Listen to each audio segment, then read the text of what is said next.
The design department is fortunate to have an incredibly diverse array of 3D printers, as I hope you are starting to see. Today we're going to take a look at the Anycubic i3 Mega, and although this one is small and very affordable, it is quite impressive for its capabilities. So to review, the cost on this printer is $250. Very, very compelling. It can be purchased right off Amazon. The print envelope is approximately an 8 by 8 by 7 in the Z. It does print down to 50 microns, although the default is 100 microns. And the print for a student project is $1 minimum with 10 cents per gram. So I've pulled out a couple examples here. These were some prints that were done by our instructional assistant, John Thompson. This one is a very impressive project he put together.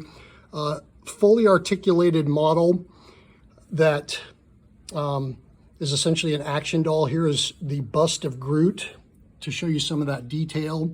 This was done with wood PLA, so you see that you do get some impressive detailing. Lord Vader there. This is an example of a print that was done that the supports were kept on to show you kind of how this system builds the supports or utilizes it to ensure the print's going to be successful. Obviously, it was oriented in this direction, and then it does take a little work because there's only one extruder head. There's that one extruder head. So you're not going to have support material and build material. It's all going to be the same, and so you're going to have to remove it. With very fragile models, that can be a problem. It was definitely a bit challenging on this one, but it was done successfully by Christopher, the student who designed it. Here we have a couple PPE. These are for your mask. They're mask adjusters. Printed those up on there.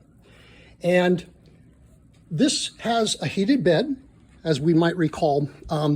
What happens here is actually, this is almost a glass material. As it heats up, it literally will expand its cells, and it will help the material seep in and adhere while it's hot. And then as it cools, they kind of shrink and the part just pops right off. Right now we're running a Prusa. This is a PLA, but one of the nice things about this printer is its capability of printing any type of material. So I wanted to pull out kind of our surplus of material, and you see that this wide variety, this is ABS, these are PLAs, different colors. This is that wooden PLA. So all of these can be run on this open source printer.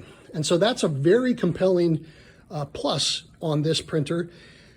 You can buy inexpensive or very specific types of material and then create the settings accordingly to find the right method of printing it.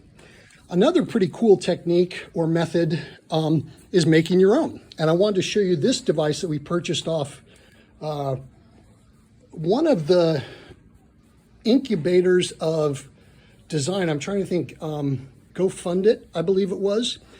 This is the Philibot. And what happens is you'll cut up ABS material, filament, pebbles, or little nuggets. And what will happen is it will heat up and it will actually then extrude a 1.75 millimeter filament that you can use. This is kind of a rudimentary level of the machine. You can kind of see the guts in there.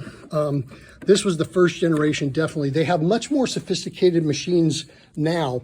This one only takes ABS and will not take anything with any type of composite or nylon or PLA or anything else. Some of the newer ones are much more flexible in their material that they will utilize to create filament. So that's another pretty cool part of the whole open source piece. This was actually built by a Design 204 student. This is basically, as you see, a build chamber that can go over the printer to ensure that we have a nice stable environment and keep the heat consistent. We purchased this temperature gauge and humidity gauge because we were finding that occasionally we were having warping, which obviously is one of the great concerns of a completely open printer, especially when you have a door this close and you have vents directly overhead. You've got a lot of air movement and you've got temperatures that are ranging right around, say, 200 coming out of your extruder head. And as soon as it hits room temperature, you're getting the potential where it really is shrinking. And shrinking, especially on a rectangular shape, is a lot of times going to cause warping on those corners. So that's something to keep in mind. One way that we try to address that, if need be, is with the use of double-sided tape. So you could lay that down, helps adhere the base. We also could use a raft or a skirt to help adhere the print down to this machine. And then we would take it away. So the switch is in the back and we could turn it on. And there it is. So without further ado, let's go ahead and jump in. We could work with some setup. We could load, turn on the temp. We could load the filament if we needed to. If you notice, we could take filament in or filament out. And basically what that would do is have the motor, which is back in here, for the filament, would start to either bring the filament in. And if you recall, there's a sensor here telling us whether or not there's going to be a clog or if we run out of material. And then the filament will run in through the plastic hose into the extruder assembly. And once it actually provides a little thin string, we know we're in luck there. So we are going to take our micro USB or our SD card in this case, and we're going to load our model onto it from the desktop because we don't want this running on the network. Because these particular computers here in the CAD lab do go into what's called deep freeze. So each night in the wee hours, they will shut down and be completely purged and restart. So a print that's going on overnight is going to be lost on this machine. It has no internal computer, and so it needs to have its print stored somewhere, either on another external computer or on something like the SD card. So we're gonna load it onto here and print it away. Lastly, for this video, I wanted to show you that we are fortunate to run a variety of different slicer softwares for this particular 3D printer. In fact, if you have a slicer software that you're curious about using, you are able to download it and kind of play with it. And as long as you can take an STL in one of these, and we're currently using this Ultimaker Cura 3.2.1.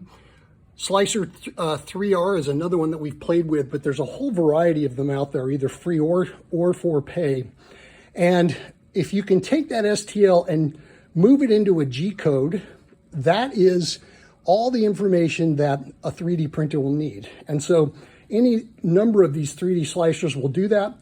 Take it into your Anycubic and away you go with your print. So let's jump into the software and explore that a little bit.